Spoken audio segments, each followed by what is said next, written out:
200.000 denuncias al año son muchas. Se están denunciando muchas cosas.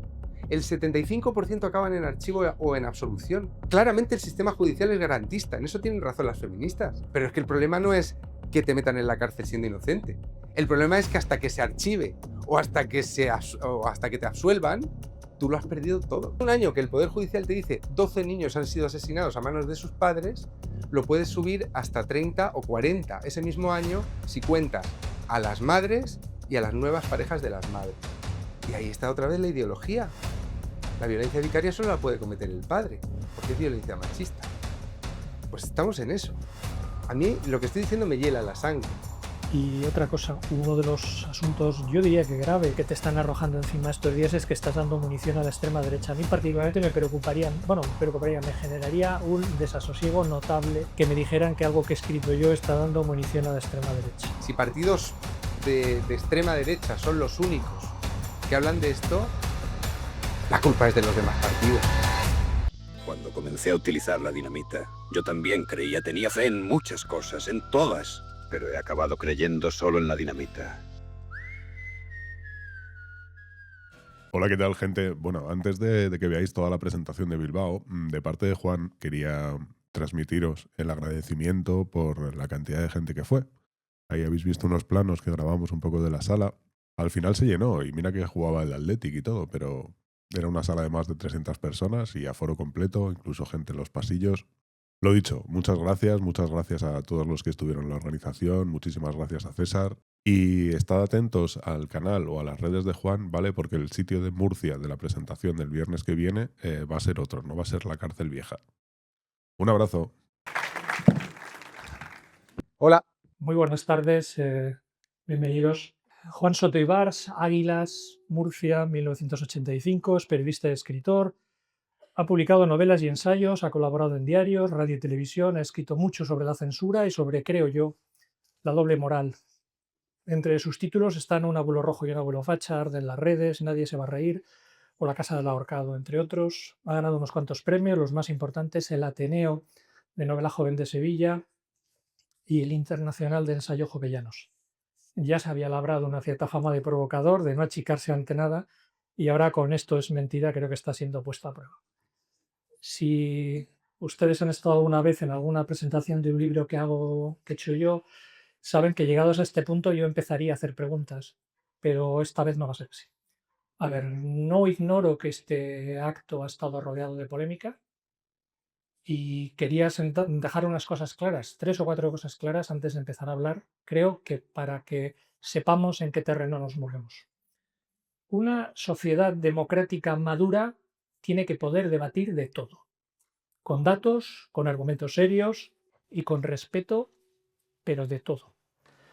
Cuando se crean tabúes, se abre la puerta a que mañana se prohíba más o menos sutilmente hablar de otras cosas, y así hasta ese estadio que algunos de ustedes, de nosotros, los que tenemos una edad, conocemos de primera mano porque lo hemos vivido. Cualquier debate debe establecerse, eso sí, sobre algunas bases que todos consideremos reales para dedicarnos a examinar otros aspectos no tan claros o, si se quiere, conflictivos. En este diálogo, el consenso básico del que partimos es que la violencia de género existe. Tanto es así que han sido asesinadas 46 mujeres por sus parejas o exparejas en España en lo que llevamos de año, y ascienden a aproximadamente 1.350, no hay una contabilidad exacta, las que lo han sido desde la aprobación de la ley Diogen. Lo hemos puesto aquí, está puesto desde las 6:15 y va a estar proyectado durante toda la sesión. Lo digo porque una de las cuestiones que ha ocasionado polémica sobre este acto es que aquí se iba a negar la violencia de género. Vale. Para que nadie cuestione esto, ni se pueda decir que no lo reconocemos, acabo de denunciarlo lo mismo y, como les he dicho, lo vamos a mantener proyectado.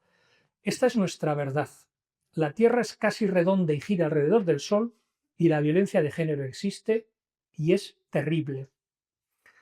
Pero partiendo de ahí, todo puede debatirse, porque sin debate no hay progreso. Y quien trata de impedir el debate tiene que darse cuenta de ello. Estoy seguro de que hay un puñado de gente bien intencionada a la que dialogar sobre las denuncias falsas en la violencia de género le incomoda. Lo entiendo.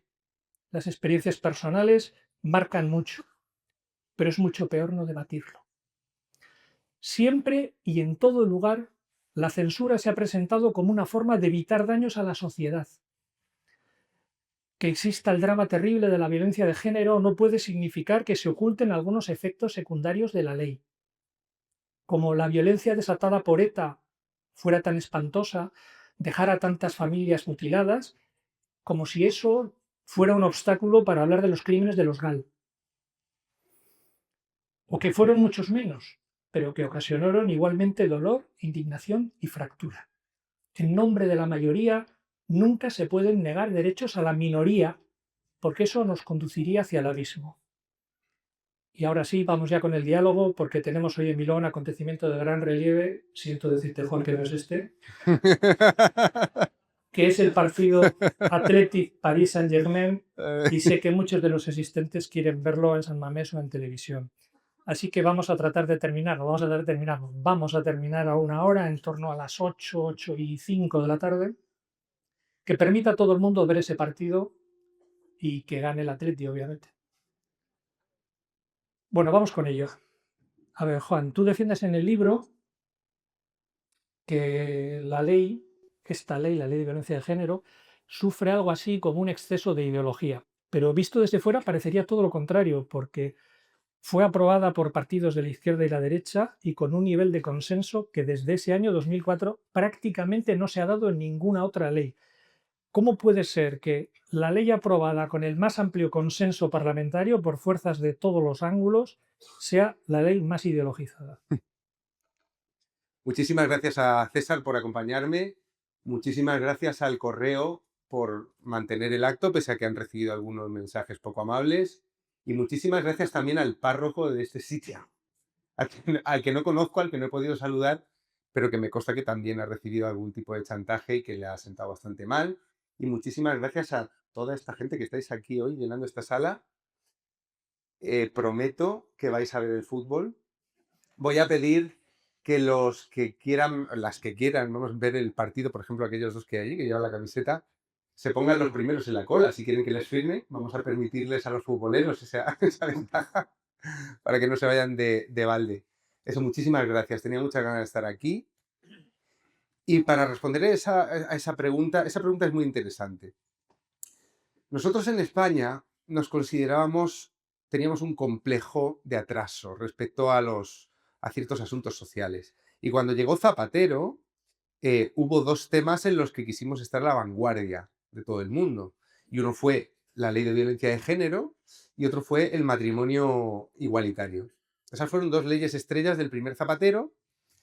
Y la ley de violencia de género se aprobó con un consenso abrumador.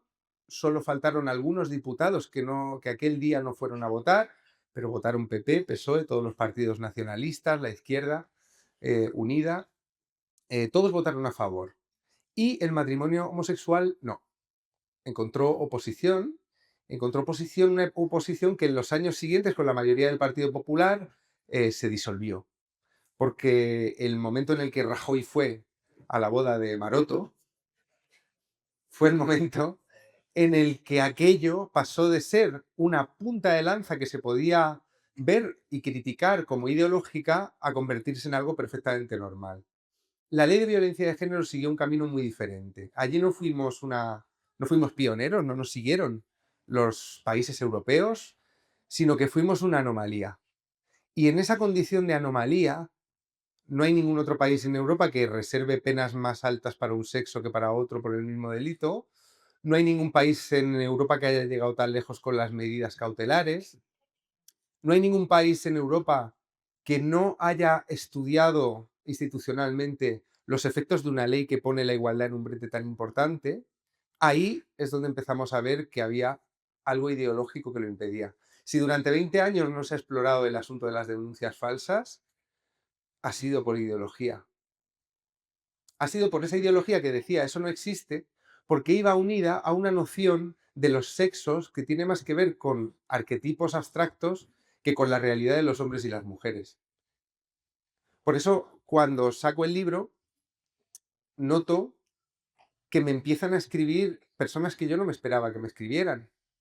Por ejemplo, muchas víctimas de violencia de género, que dicen, Menos mal que alguien ha contado estas cosas, porque se han encontrado que a veces esos planes preparados para la víctima, más que a ellas, a mujeres individuales con vidas individuales, con problemas diferentes a los de las demás que comparten esa situación, esas medidas se diseñan para un arquetipo de la mujer maltratada. Y lo mismo pasa con el arquetipo del maltratador.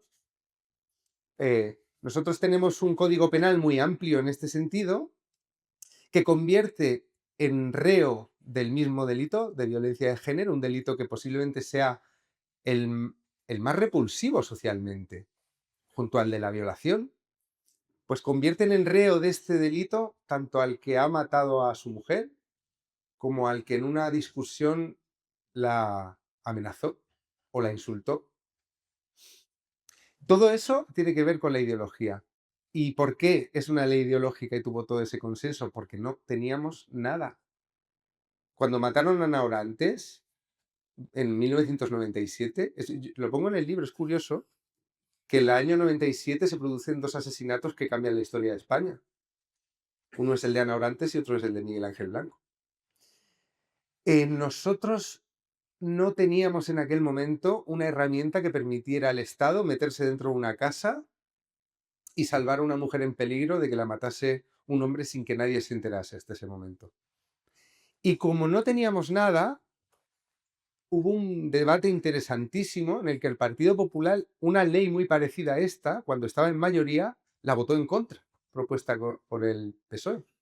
Y luego, cuando el PSOE gobernó, la votó a favor, ¿no? Esa ley no la había diseñado solamente el PSOE, esa ley bebía de las investigaciones que habían estado haciendo durante muchos años en solitario las feministas en España. Y al no haber nada, y al ser un problema del que la sociedad había cobrado una conciencia, diría que muy grande con el asesinato de Orantes y con los que empezaron a publicitarse después en la prensa, al no tener nada, se agarraron a aquello. Y hubiera estado bien si después se hubiera podido debatir sobre sus efectos. Pero ahí es donde la ideología nos lo ha estado impidiendo hasta hoy.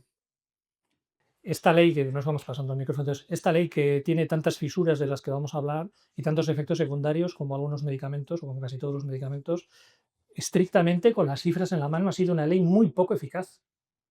Un abogado bilbaíno, que no sé si está por aquí, José María Ruiz Soroa, publicaba un artículo en el Correo hace unos días hablando del libro y de la ley, y decía que se podían haber conseguido los mismos efectos o incluso mejores con una ley que no fuera tan irregular en sus consideraciones. Lo que tú decías, que sobre el mismo delito, exactamente sobre el mismo delito, si eres hombre tienes una pena diferente que si eres mujer. Es una ley poco eficaz. Entonces, ¿por qué se defiende de una manera tan absolutamente cerrada una ley que estrictamente no parece que haya sido un éxito inenarrable? Porque es verdad que ha descendido el número de mujeres asesinadas, pero es que ha descendido el número de asesinatos en España. En general, más, por cierto, ¿no? Con lo cual, proporcionalmente, va peor el asunto de esta ley. Bueno, yo creo, la ley de violencia de género es una ley orgánica integral y es larguísima. Yo creo que tiene elementos que sí funcionan. Por lo que he podido hablar con los profesionales.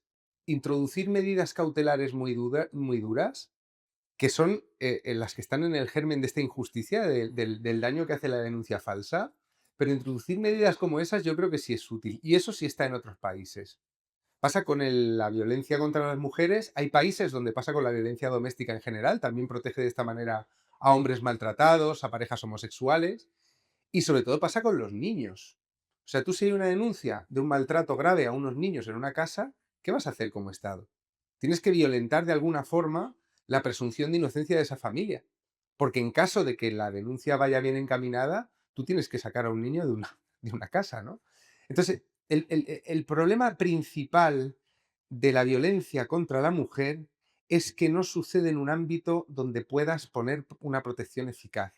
En Francia hubo un debate, las socialistas francesas se negaron a aprobar una ley parecida. Allí se debatió, después de aprobar nosotros la nuestra, meter una ley con esa perspectiva de género que considerase que el maltrato todo de la mujer, o sea, que todo lo que le pasa a una mujer en su casa, con su pareja o expareja heterosexual, le pasa por el hecho de ser mujer. que ese para mí es el centro, digamos, de la distorsión ideológica. Hay cosas que le pasan a una mujer por el hecho de ser mujer, pero hay cosas que no. La gente se pelea por otros motivos, se agrede por otros motivos, ¿no? Entonces, era muy difícil que funcionase una ley como esta porque se vendió como una panacea. Las leyes, o sea, el asesinato lleva penado desde los tiempos babilónicos y el asesinato sigue entre nosotros, porque la ley no erradica el delito. El robo, la usura, han sido crímenes muy duramente castigados durante toda la historia de la humanidad conocida, y no se han erradicado porque las leyes no hacen eso, básicamente. O sea, las leyes lo que intentan es corregir, castigar y disuadir. Esta ley yo creo que sí disuade en un ámbito. Tiene todo un aparato de medidas sociales que están muy bien pensadas y estarían perfectamente pensadas si no sirvieran de incentivo perverso. Tiene todas unas medidas de concienciación social que yo creo que también han tenido efectos positivos, no solo efectos positivos, pero creo que han tenido efectos positivos y que estarían muy bien si no si no emanasen de esa visión maniquea de los hombres y las mujeres como dos pueblos enfrentados, ¿no? Y luego tiene unas medidas penales que son el lugar donde anida el mayor problema, y esto lo dijo el sociólogo Amando de Miguel en un debate que se hizo antes de la aprobación de la ley en el Congreso de los Diputados, y leídas sus palabras, que las tengo citadas en el libro, a día de hoy, en 2025, nos damos cuenta de que ese señor dijo exactamente lo que iba a pasar. Fue como Cassandra, que hace el pronóstico exacto del futuro, pero nadie le cree, ¿no? Nadie le escucha. Él dijo, no se va a solucionar la violencia de pareja porque esta ley no entiende por qué sucede. La explicación que da a la violencia de pareja no da una explicación comprensible de lo que la violencia en la pareja es, y va a crear otro tipo nuevo de víctima. Es que lo dijo en 2004 este señor, en verano, en el Congreso. Va a crear un nuevo tipo de víctima porque va a colocar en las manos de las mujeres un arma que ¿por qué no van a utilizar? O sea, digamos, todo lo que podía salir mal en la ley estaba avisado desde el principio. Manuela Carmena, en 2006, publicó un artículo que contiene los mismos argumentos que mi libro. En El País. ¿Qué pasó? Para que la primera jueza que puso el grito en el cielo cuando entró en vigor la ley era María Sanahúja, jueza decana de Barcelona de la Asociación Jueces para la Democracia. Progresista, feminista, tenía todos los carteles en regla. ¿Qué pasó? Que cuando entró la ley en vigor se dio cuenta de que las denuncias instrumentales y falsas se habían multiplicado por 100.000. Se dio cuenta de que era la bicoca y lo avisó. ¿Qué es lo que pasó? Pues pasó que la castigaron. Pasó que esto que ha pasado, esta polémica que tengo yo alrededor con el libro, entonces era mucho más letal y más si estabas en la carrera judicial. Entonces lo que le ha pasado a esta ley, su mayor problema, más allá de estos vicios de entrada, ¿por qué no se perfecciona para que proteja mejor? ¿Por qué no se perfecciona para que cause menos efectos secundarios adversos? ¿Por qué? ¿Por qué sigue? ¿Por qué parece un texto sagrado? Bueno, pues porque uno de los grandes esfuerzos que se hicieron fue abolir toda crítica sobre esta ley. Y se hizo activamente. Se hizo activamente. A partir del año... O sea, nunca nos hemos preguntado por qué la Fiscalía, a partir de 2009, empezó a decir que las denuncias falsas no existen. Empezó a decirlo porque hasta 2009 los jueces hablaban de esto. No les daban, digamos, no les daban una tribuna muy grande para que se expresaran, pero los juzgados constantemente emitían avisos. Oigan, aquí están confundiendo esta ley. Esto lo están usando en los divorcios para sacar ventaja, lo decían. Entonces, como había ese run en la judicatura con las denuncias falsas que proliferaban, a partir de 2009, tengo citado el documento de la Fiscalía, el fiscal general, en 2009, dijo, vamos a acabar con este bulo que corre por ahí de las denuncias falsas. Y empezó a contarlas de la manera que se cuentan hoy. ¿Cómo se cuentan hoy? Se cuentan de manera que salga casi un 0.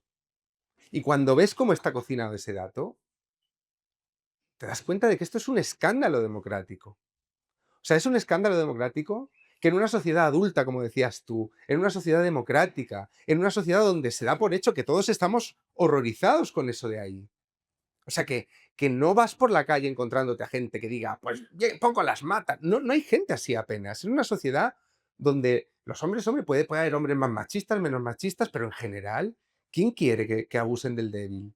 Hay poca gente así. Bueno, pues en una sociedad así, es un escándalo que las instituciones judiciales, que el periodismo, durante tantos años, 2 décadas, haya tapado este asunto. Y por eso la ley no mejora. ¿Cómo va a mejorar la ley la protección de las mujeres? O sea, ¿cómo se va a mejorar la ley? ¿En las dos direcciones? ¿En la protección de las mujeres y la protección de los hombres? Si está prohibido criticarla. Si te llaman misógino. Si te dicen que niegas la violencia machista. Pues claro, mucha gente se calla.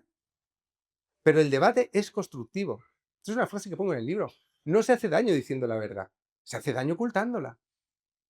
Pues yo espero que con esto pues algo empiece a cambiar en el sentido de decir, mira, lo más que te va a pasar es que van a repartir unos pasquines en la puerta.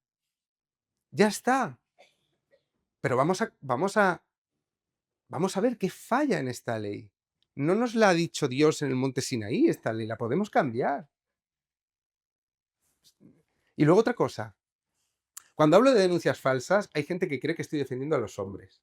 Por supuesto, yo no tengo complejos en decir que sí estoy defendiendo a los hombres. Porque si la mujer es la débil en muchas casas, el hombre es el débil frente al Estado. El abuso policial que se comete con los hombres en España con esta ley es grave. El abuso judicial que se comete con los hombres con esta ley es grave. Quitarle a un hombre la relación con sus hijos es lo peor que le puedes hacer. Siempre pensamos en un mal padre. Hay buenos padres que no pueden ver a sus hijos, ¿vale? Pero aparte, gracias. Pero aparte de eso, aparte de defender a los hombres que creo que necesitan una defensa, porque no es muy habitual que alguien diga son víctimas de algo, aparte de eso, cada hombre denunciado en falso tiene mujeres que les quieren. A mí me escriben mujeres que están sufriendo lo indecible porque tienen al marido, al novio, a la pareja metida todavía en el proceso este. Ideaciones suicidas. Tú imagínate que le pasa a un ser querido tuyo. Esas son mujeres afectadas por la ley de violencia de género. Y si no te importan, porque no crees en las... se han ido con un machirulo, si no te importan, piensa en las víctimas de delitos graves de verdad. Se están enfrentando a unos procesos que duran 3 veces más de lo que podrían durar. Se están desperdiciando recursos que tendrían que ser para esas víctimas de verdad. O sea, yo esto se lo digo mucho cuando puedo discutir con una feminista, le digo, ¿pero a ti qué pasa? ¿Que no te preocupan las...? O sea, es como si yo hablo de falsificaciones de marcas, que son un problema, y tú me dices, pero es que te estás metiendo con las marcas. No, la denuncia falsa es un problema también para la mujer que pone una denuncia que no es falsa. Y esto parece que no les entra en la cabeza. ¿Cómo va a mejorar la ley si tenemos el debate así? Te voy a plantear algunas de las dudas que están circulando por ahí estos días sobre el libro. Eh, mm, Luego te voy a plantear una cosa sobre la policía, pero bueno, tu estimación del número de denuncias falsas se hace a partir de lo que dicen algunas personas del sistema judicial y abogados, básicamente, porque claro, la cifra oficial es el 0,0001. Bueno, llegas a dar, es un abanico muy grande, ¿no? Porque llegas a ver, en algunos dicen que hasta el 40%, otros hasta el 30%, otros Sí. el 10%. Miguel Lorente habla del 3%, que dices, hombre, Miguel Lorente, ya, bueno, el 3 es 3.000 veces más que el 0,01, o sea que no es precisamente una divergencia pequeña, ¿no? Claro, el problema es que, ¿cómo nos hacemos una idea de las que realmente son? Porque entre el 3 y el 40% es un abanico tan grande que cómo nos situamos en entender más o menos de qué estamos hablando. Esa es la pregunta que no resuelvo en el libro, por eso doy estimaciones. A ver, este ejemplo lo puso Pablo de Lora y lo he repetido muchas veces. Pablo de Lora me presentó en Madrid, es catedrático de Filosofía del Derecho, o sea, no es un mindundi, no es un cuñado. Y Pablo de Lora puso el mejor ejemplo que yo he oído y es una pena que se le ocurriera a él porque si no lo hubiera puesto en el libro. Pablo de Lora dijo, ¿qué hubiera hecho un investigador que en el año 1950, en la España Nacional Católica, hubiera querido saber el número de mujeres maltratadas que había? Los datos oficiales, ¿qué le hubieran dicho? Que no había. Cero. Cero. Coge las denuncias. Sí que aquí no denuncia nadie. Es como, ¿cuántos gays había en Irán? Cero. Alguno habrá debajo de una piedra, pero claro, los estados engañan a la población. Los estados tienen mucha capacidad para que no pensemos en un problema real y nos distraigamos con una cifra caramelo. La cifra caramelo que se fabricó a partir de 2009 venía a cerrar un debate que estaba abierto en el mundo de la justicia. Y solo tenemos esa cifra oficial. No hay ninguna cifra oficial, ningún estudio oficial, no se ha hecho la más mínima indagación académica, judicial, sobre el número de denuncias falsas. Entonces, ¿cómo te enfrentas a eso? Pues lo que hubiera hecho un investigador en 1950 para saber cuántas mujeres maltratadas podía haber, hubiera sido encontrar a policías con una sensibilidad especial hacia ese dolor, que lo sabía, en contra del sistema, pero lo sabía, hablar con abogados que hubieran intentado llevar adelante esas causas que eran imposibles de llevar en la época, pero le hubiera podido decir, pues sí, vienen tantas mujeres aquí a que yo les, ¿no? A que yo les ayude, y hubiera podido encontrar a lo mejor información en otros países que sí estudiaban y extrapolar, decir, bueno, si en esos países hay, pues a lo mejor aquí la cifra no la hubiera podido encontrar. Porque para saber cuántas mujeres maltratadas hay en un país, hace falta que ese país institucionalmente se ponga a contarlas, que es lo que empezamos a hacer en 2004. ¿Vale? Yo tiro de 3 fuentes diferentes. Una son personas que están en primera línea. Juezas de instrucción han hablado conmigo anónimamente, muchas, de instrucción de violencia sobre la mujer. Y estas cambian mucho según la profesión. Los jueces de instrucción más o menos lo colocan entre un 5 y un 10.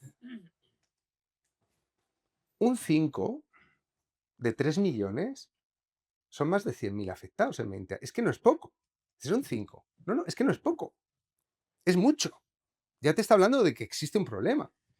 Pero bueno, los policías varían mucho. Hay policías que te dan una cifra muy alta y policías que te dan una cifra muy baja. Pienso que también no funciona igual esto en todas partes. No funciona igual en Baracaldo que en Bilbao. O sea, cambias de comisaría y ya estás cambiando, porque también depende de donde haya bufetes de abogados que lo hagan. ¿Vale? Y luego es la estimación que puedes, aparte de víctimas de la denuncia falsa, yo las que salen en el libro, es que no he querido tirar de testimonios porque creo que hubiera sido un cherry picking, pero lo importante es que hay algunos documentos donde el Poder Judicial no se da cuenta de que te deja una vía para hacer una estimación. Yo, leyendo sentencias absolutorias y autos de archivo, he visto muchas denuncias falsas que no se han perseguido. Es que lo pone el juez. Es que el juez ve indicios de que no cuadra, o sea, lo dicen de una manera, ¿no? Pero tú lees los hechos probados y como no eres jurista y no depende de ti condenar a nadie, dices, pues esto es una denuncia falsa. Quiero decir, le ha denunciado y no estaba en ese sitio. Pues tú me dirás, cosas así, ¿no? Muy burdas. Pero hay un informe de 2009 que hace el Poder Judicial sobre el desarrollo de la Ley de Violencia de Género en las audiencias provinciales. Y un informe como ese, 2009, no ha vuelto a hacer. ¿Por qué? Porque coge 200 sentencias representativas, o sea, representan el total, y te deja los números de las sentencias. Entonces, con Francisco Prieto leímos los hechos probados de esas sentencias absolutorias. 47 eran absolutorias. De las 47 había 37 que se las puedes dar a un lector, digamos, punto ciego, y te dice, os está diciendo que es falsa. Y no se persiguieron. Ninguna de las 37 que leyéndolas en los hechos probados tú veías como mínimo indicios para investigarlo, se había perseguido. Entonces ese informe es muy revelador porque encaja muy bien con el 0,001. Ese informe te dice, no lo perseguimos. Igual que te lo dice el 0,001. ¿Cuántas hay? Pues después de hacer el libro y de hablar con mucha gente, yo tiendo a creerme la estimación de algunos abogados que lo colocan entre un 20 y un 30%, pero eso no son denuncias falsas solamente. No. Para mí la denuncia falsa es una forma de maltrato. El hombre te mata cuando lo vas a dejar, la mujer te pone una denuncia de estas. Te jode la vida. Y si puede, y si te suicidas, mejor. Es una forma de maltrato. Es una mentira hecha para destruir. Pero no, en ese 30%, 20%, lo que sea, ¿no? Lo sabremos algún día, hay también denuncia instrumental. Y es muy importante entender la diferencia. La denuncia instrumental es una denuncia innecesaria. Si pensamos en una víctima de violencia de género, pensamos todos en una mujer maltratada, en peligro de muerte, y eso está ahí. Eso pasa por esas 200.000 denuncias anuales. Pero para pensar en la denuncia instrumental tenemos que cambiar el chip. Tenemos que pensar en una pareja que se detesta y que se va a separar. Se denuncian cosas que no son falsas, pero que no encajan con esa imagen de la víctima de violencia de género para la que está hecha la ley. Esas denuncias son muy dañinas. Muchas acaban en absolución y en archivo, aunque sea verdad lo que se está diciendo. Pero los jueces, las juezas de instrucción que archivan muchísimo, ya saben que las consecuencias que tiene una condena de Biogena, aunque sea pequeña, son devastadoras para el tipo. Entonces a veces lo que hacen es, mira, se archiva o se absuelve por falta de pruebas. Y esa denuncia instrumental es muy interesante porque es la que nos enfoca dónde está realmente el problema. Yo no soy favorable a la derogación total de la ley de violencia de género porque creo que tiene elementos que son necesarios para la protección de las víctimas de la violencia de género. Pero lo que nos ha pasado en estos 20 años es que hemos judicializado a lo bestia y por lo penal los roces de pareja, las peleas de pareja. A mí me han escrito mujeres que han conseguido la condena de su agresor diciéndome aceptó lo que se había portado mal, le condenaron, pero no creo que sea un monstruo, ¿sabes? Lo dejamos, ya no le... Pero claro, tampoco soy yo, o sea, me decían, ni soy yo la víctima, ni me parece que él sea el monstruo, ¿no? Bueno, pues ahí está el problema de este país. 200.000 denuncias al año son muchas. Se están denunciando muchas cosas. El 75% acaban en archivo o en absolución. Claramente el sistema judicial es garantista, en eso tienen razón las feministas. Pero es que el problema no es que te metan en la cárcel siendo inocente. El problema es que hasta que se archive o hasta que te absuelvan, tú lo has perdido todo. Todo. Y veremos a ver si recuperas la relación con tus hijos. Y todo eso pasa a veces por hechos denunciados graves y que son falsos, y a veces pasa por hechos denunciados que no son tan graves y tampoco son falsos, pero que a lo mejor no tendrían que pasar por el mismo agujero que pasa, yo qué sé, un José Bretón, un monstruo de estos, el que cualquiera de los que han matado a esas 46, ¿no? Ahí es donde se ve también lo ideológico. Me voy a poner al otro lado de la historia, Juan.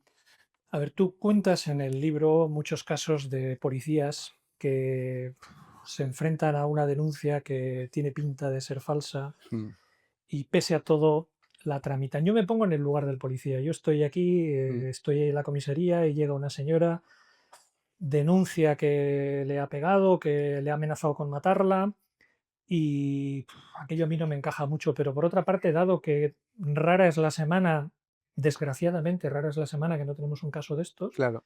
vamos a prácticamente uno por semana, ¿no? 46 y vamos creo que en la semana 49. Si yo soy policía digo, joder, Mm, igual mejor una noche en el calabozo que no, lo mando a casa y la mata esta noche y no puedo vivir yo ya con ese fantasma, con el fantasma de yo pude haber salvado a esa mujer y por no creérmela la mataron. O sea, que yo supongo que hay muchos policías y seguramente algún juez también que tiene muchas sospechas sobre la denuncia, pero que dice, buf, por si acaso, ¿no? No tienes la impresión de que eso puede funcionar así y además es muy humano que funcione así, mm, ¿no? Porque lo demás es correr un riesgo muy alto, supongo, ¿no? Porque tú eres policía y pasa eso, esa misma noche, ese señor mata a esa mujer y yo ya no podría vivir el resto de mi vida, mm. no podría dormir el resto de mi vida. Y tanto que es así. De hecho, ha pasado. Pero es que pasa aunque les detengas. ¿O tú te crees que lo meten en el calabozo una noche y al día siguiente no pueden matarla? ¿Qué pasa? ¿Le han hecho vudú? No, el asesino mata. Mm. Matan cuando salen de permiso, si no lo han podido hacer antes. El que quiere matar, mata. Es muy frustrante. Los policías, pese a la imagen que a veces transmiten algunas feministas sobre la policía, que no te creen, qué tal, yo no he tenido esa impresión. Hay un exceso de celo. Yo no he visto a personas, he hablado, ya te digo, con toda la cadena desde la policía que pone la denuncia, ¿sabes? Hasta el juez del Supremo, que ve al final qué pasa con el caso. Yo he hablado con gente de toda la cadena y yo no he visto a nadie tan comprometido con la seguridad de las mujeres como la policía española, ¿eh? Eh, los jueces también, pero los jueces son más desconfiados, las juezas. Las juezas han visto mucho trileo. Pero los polis tienen la palabra, hay un capítulo que se llama así, yo me cubro las espaldas. Esto me lo dijo un policía después de relatarme barbaridades que ha hecho. Barbaridades de coger a un tipo que tiene la coartada de que a la hora que le han denunciado, él estaba dando clase y se lo han llevado esposado del instituto. Entonces hay dos problemas. El primer problema es el protocolo. Hay un protocolo que yo tengo, que no he podido citar en el libro porque se supone que no lo puedo tener, policial, que, bueno, que es el que explica que por una acalorada discusión, donde se rompe algo contra una pared y no se llegan ni a pegar, al tipo se lo lleven esposado. Es lo que explica también que ante una llamada que dice es que me ha dicho que me mata, sin más indagación, porque la policía también tendría que indagar un poco a ver qué está pasando aquí, pues sin más indagación, a este señor vayan al trabajo y si trabaja en un restaurante en la cocina, lo sacan esposado delante de los clientes. Eso es un abuso policial. O sea que sí, claro, el policía lo que no quiere es que por una bajar en la guardia haya una señora asesinada. Y esa preocupación la tienen todos aquí. Y creen absolutamente los testimonios. O sea, yo por eso animo que las mujeres que estén en una situación de peligro, de maltrato, vayan a la policía. Porque la policía está hiperformada y es muy sensible en general. Ahora te puede tocar a lo mejor un policía gilipollas, pero en general yo no he visto eso, he visto todo lo contrario. Pero claro, desde el otro punto de vista, es un abuso policial. O sea, yo me pregunto, por ejemplo, ¿por qué no los detienen de paisano? Quiero decir, tienes que sacar a un hombre de una casa o de su trabajo en el momento, porque a lo mejor al volver de trabajo la mata. Son posibilidades. Tienes que detenerlo, lo dice el protocolo. Bueno, ¿y por qué mandas 2 lecheras y 7 policías y sacas a un tío esposado cuando a lo mejor podías ir de paisano, decirle disculpe, acompáñenos a la comisaría discretamente? ¿Por qué se hace así?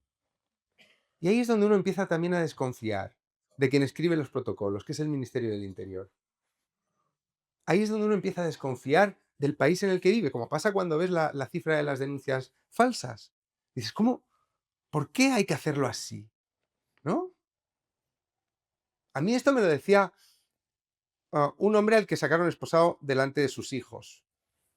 Entraron en la casa y lo esposaron y sus hijos lo vieron salir 3 y 4 años o algo así tenían. Ese hombre nunca se ha recuperado de eso. Es que no te recuperas. Es que dices, "Buah, una noche en el calabozo". Sí, sí. Y luego sales del calabozo y te han visto los vecinos. Es que es así, o sea, esto se está haciendo con naturalidad en España. No lo podemos permitir. Es propio de un estado policial.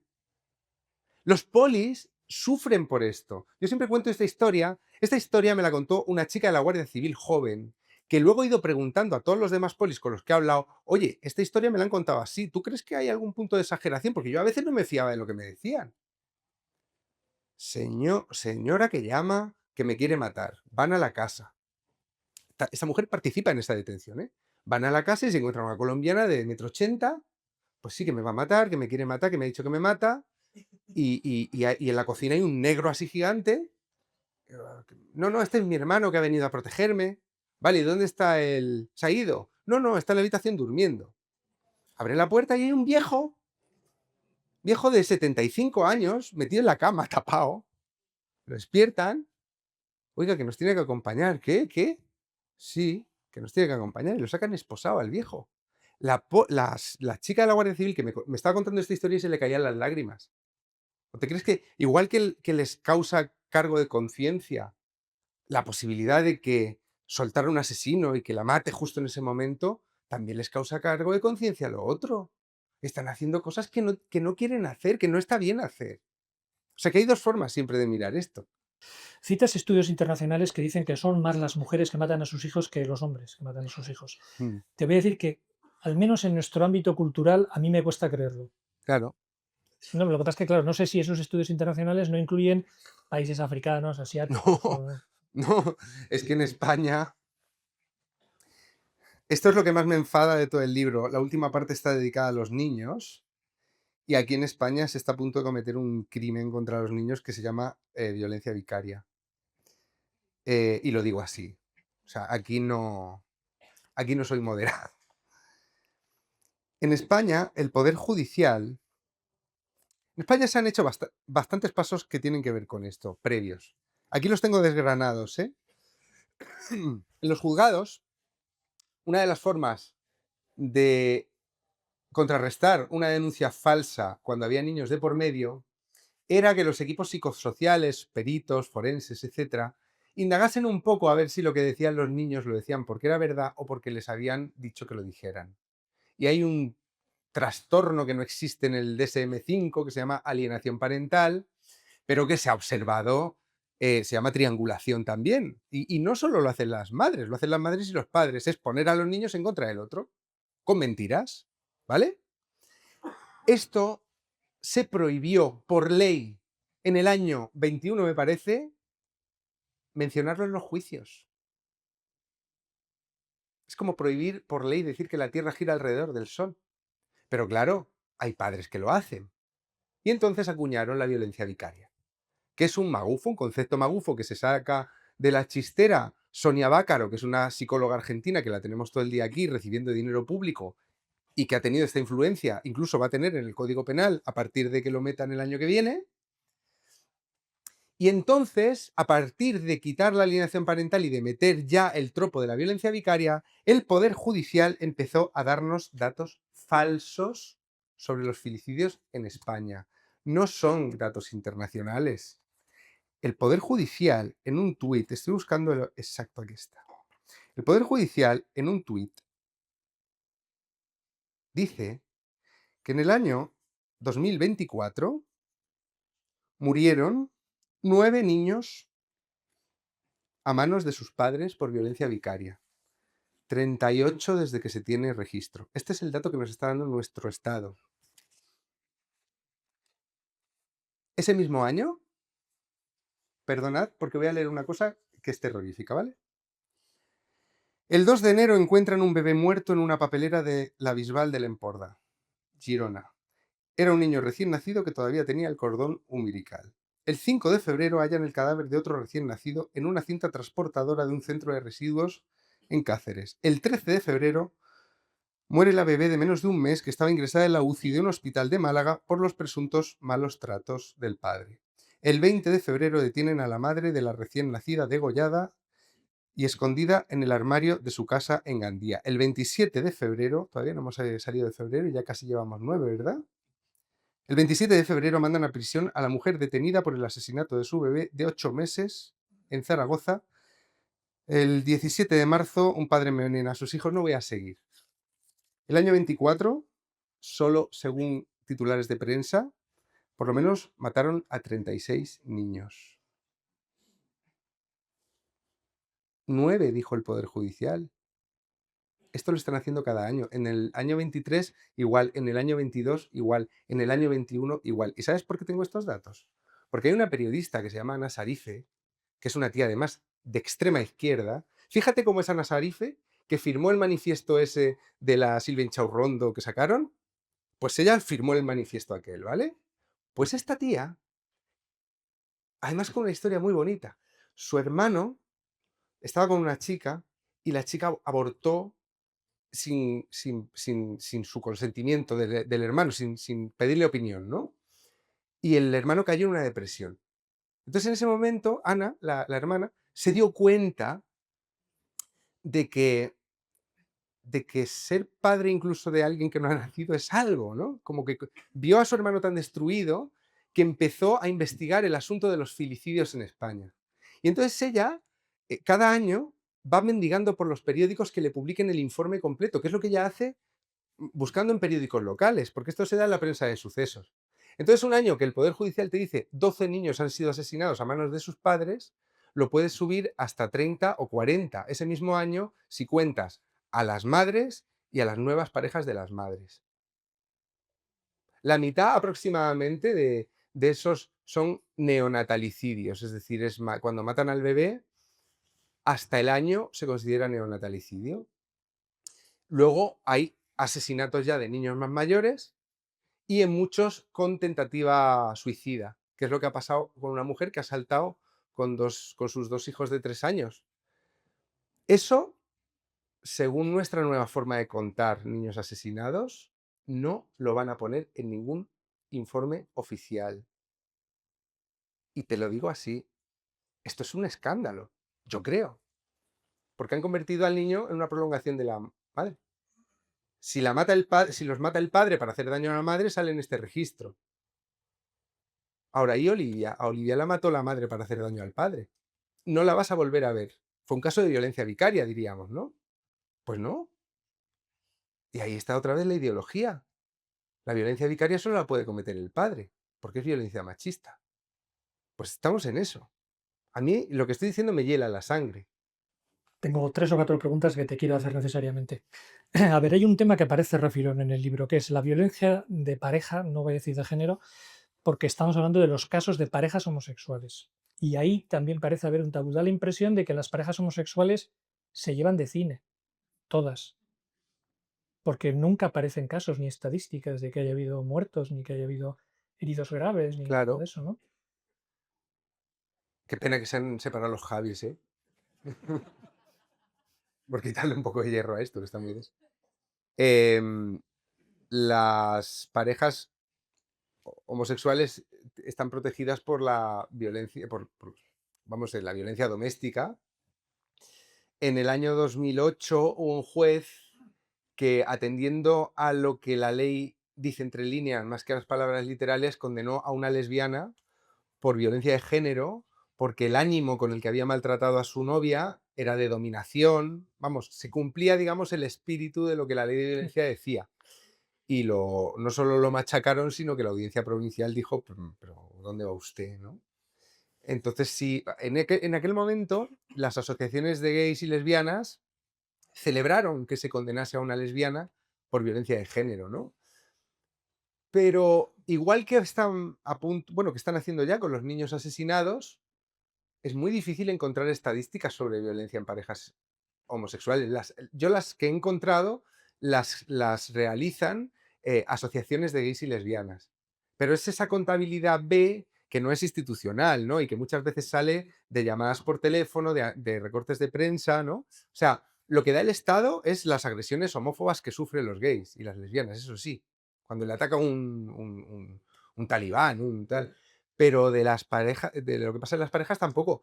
Pero tampoco es fácil saber cuántos hombres mueren asesinados a manos de sus parejas. Hay un dato oficial de violencia doméstica donde no te dice en cada caso si lo ha matado una pareja homosexual o una mujer. Hay un dato bastante bajo. Pero aquí también hay un libro muy interesante de María de la Paz Toldos Romero, que se dedicó a hacer una contabilidad con casos de prensa de sucesos. Y encontró que para un año donde el Estado nos decía que habían muerto 7 hombres asesinados en casa, ella encontró 12 casos. Y que en un año donde habían muerto 6, ella había encontrado 15 casos. O sea, ¿por qué se dice que han muerto asesinadas 1.340, 50 mujeres desde que se tiene registro? Porque antes no se tenía ese registro. Había cierto desinterés estadístico con esta cuestión. No se recogían bien. Pues eso está pasando ahora con otras víctimas. A lo mejor dentro de 30 años decimos, han matado a no sé cuántas gays en la pareja desde que se tiene registro. Pues es que a lo mejor hay que empezar a tener registro de más cosas de las que tenemos. Juan, ¿no temes que al hablar de las denuncias falsas empieza a haber una corriente de opinión que aleje el foco, es decir, que olvide el gran problema que tenemos aquí proyectado y se dedique a... Es decir, que como en las medicinas nos olvidemos del efecto positivo que tiene y nos centremos en los efectos secundarios, eso de que te cura una enfermedad grave pero te produce que se te cae el pelo, por ejemplo? No. No me preocupa, porque me parecería absurdo que pasara. Aquí estamos hablando de dolor, de abuso del fuerte contra el débil. Yo escribiendo esto he tardado 7 años y no he tenido que ponerme un despertador que me recordase que el terreno que piso es el dolor de las mujeres maltratadas y que tenía que ir con la máxima sensibilidad y con... No he necesitado yo que un Pepito Grillo me recordase. O sea, ni siquiera me ha pasado a mí y está bastante obsesionado con este tema. No, yo creo que la mayor parte de la gente le repugna el abuso del fuerte sobre el débil. Creo que se moviliza. Y, y si ampliamos el rango de esos abusos, porque nos gustaría proteger lo máximo al fuerte cuando es atacado injustamente, o sea, al débil cuando es atacado injustamente por el fuerte, es que no hemos dejado de hablar de lo mismo. O sea, cuando yo hablo de las denuncias falsas y de sus efectos, estoy hablando también de las mujeres maltratadas. La ley se ha hecho para protegerlas. No las está protegiendo todo lo que se quería y están viéndose entorpecidas en su intento de resarcirse o de encontrar justicia o de tener reparación o de acceder a recursos por estas de las que yo hablo. Podríamos pensar que las denuncias falsas maltratan a los hombres y a las mujeres víctimas de violencia de género. Es una forma de verlo. O sea que no me preocupa en absoluto. Si alguien quiere usar las denuncias falsas para decir que la violencia de género o la violencia contra la mujer es un asunto menor, a mí no me va a encontrar, por mucho que digan las que reparten pasquines en la puerta. Y otra cosa, uno de los asuntos, yo diría que grave, que te están arrojando encima estos días es que estás dando munición a la extrema derecha. A mí particularmente me generaría un desasosiego notable que me dijeran que algo que he escrito yo está dando munición a la extrema derecha. Pues yo como... a mí me da igual darle munición a la extrema derecha porque yo estoy poniendo un tema de interés público, creo, que le ha pasado a mucha gente y que tiene distintas soluciones posibles. Si la extrema derecha o Vox y estos partidos o Alianza Catalana, que creo también lo tiene y tal, si partidos de extrema derecha son los únicos que hablan de esto, la culpa es de los demás partidos. O sea,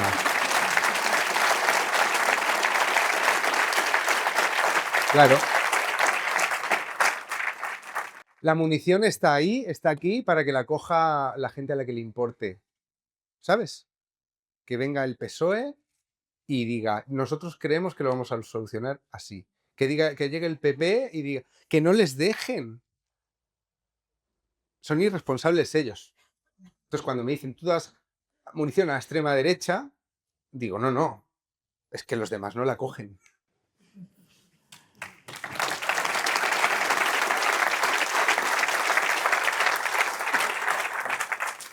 Hablabas antes de dos artículos, en realidad, de dos juezas, Sanauja y Manuela Carmena, que ya advirtieron de lo que estaba pasando, de lo que podía pasar. Con Amando de Miguel no has podido hablar, obviamente, ya. Por Ouija. ¿Pero has hablado con alguna de ellas sobre este tema? No. Lo dejaron tan claro que no me fue necesario. Pero siempre que presento, tengo la fantasía de que de pronto se acerque una señora que es María Sanauja, porque lo que le hicieron a esa jueza por poner el dedo sobre esta llaga es imperdonable. O sea, lo que le hicieron es imperdonable. Ella quedó destruida. A mí me enseñó el otro día Berta G. de la Vega, que fue la primera periodista que entrevistó a Francesco Arcuri, el ex de Juana Rivas. Estaba en El Mundo, ahora sí que está en el ABC. Y ella sí que había escrito a María Sanauja. Y le escribió un mail así de largo a María Sanauja. Ya habían pasado 10 años de su linchamiento, ya, bueno, había pasado mucho tiempo. Ella trabaja, pues la degradaron, le hicieron la vida imposible. Y ella, Berta le escribió un mail que era pues un mail lleno de admiración, de cariño, para intentar convencerla de que le diera una entrevista. La respuesta de una persona que cuando hablaba de esto podía pasarse 3 horas en una entrevista, aguantar carros y carretas, que escribía unos artículos extensos, bien razonados sobre este problema, la respuesta de una persona que habló tanto y pagó un precio por hablar de esto, era una línea. A mí me quitaron la libertad de expresión. Eso es lo que le respondió María Sanauja a Berta G. de la Vega. Espero que no me moleste que cuente esta comunicación. Pero me parece una frase y un tamaño de frase muy revelador. Por eso, pues yo no me estoy arrugando, no es agradable las cosas que me están diciendo, muchas. Pero es que lo que no podemos hacer es que esta cosa vuelva a quedarse otra vez ¿no? en un... Fue muy polémica María Sanauja, se habló mucho del tema cuando ella hablaba. No sé, no podemos permitir que se vuelva a meter debajo de la mesa porque es que le está pasando a mucha gente. Y lo pasan muy mal. Creo que lo hemos comentado al principio. Hay algunas librerías que no venden este libro. Por cierto, un libro editado por Debate, que es la editorial de ensayo y temas periodísticos y demás del grupo Random House, que es el mayor grupo editorial del mundo. O sea que no es precisamente una pequeña editorial de provincias y una editorial que conozco a su director desde hace muchísimos años. Vamos, cuando se hablaba de que es un libro que negaba la violencia de género, yo decía que no lo había leído todavía, decía, siendo Miguel Aguilar el editor, no me lo puedo creer, ¿no? Entonces, bueno, en el mismo año hay librerías que no venden este libro o que lo tienen convenientemente oculto o que te lo piden. Si vas, preguntas de, no, bueno, se lo traemos para la semana que viene. Es el mismo año en el que una editorial, digámoslo todo, Anagrama, que tenía impresos los ejemplares de un libro de Luis G. Martín, escritor que por otra parte les diré aquí, para que todo esté claro, a mí no me gusta nada, no me gusta nada cómo escribe, pero escribió un libro que tenía derecho a publicar y si acaso la crítica tendría derecho a ponerlo a caldo, Claro. porque algún colega que lo ha leído me dijo que era muy malo, yo no lo he leído, me dijo que era muy malo el libro, pero en cualquier caso no lo dejaron de publicar porque fuera muy malo, lo dejaron de publicar por las presiones. El año 2025 da la impresión de que no está siendo un gran año, menos mayor que ya termina, pero a veces que lo que viene después lo puedo hacer bueno. No parece que esté siendo un año muy bueno para la libertad de expresión en este país, ¿no? Pues te niego la mayor. Mira cómo está esto de gente. No, vamos a ver. A mí no me cancela ni Dios. O sea, a mí me van a tener que buscar. Es que yo llevo escritos 3 libros sobre la cancelación. Escribí Arde las redes, que no se llamaba todavía cancelación, pero ya era un libro sobre eso. Y conté casos de gente que había sido machacada por este mecanismo de castigo ritual que ahora tengo yo encima.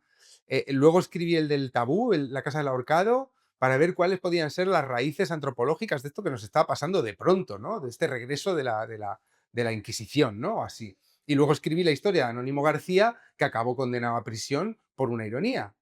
Entonces yo ya me conozco todo este mecanismo. Y lo único que se puede hacer es decir, aquí me tenéis.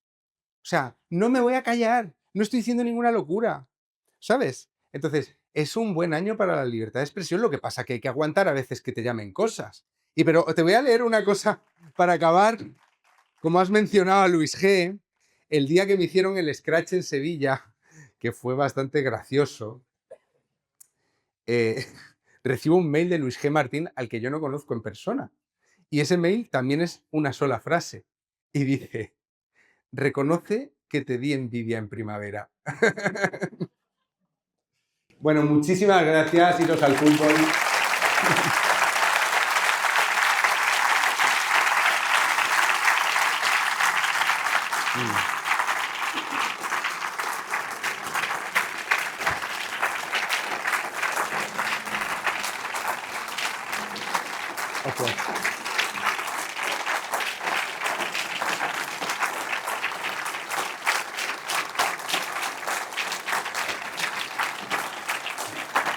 Okay.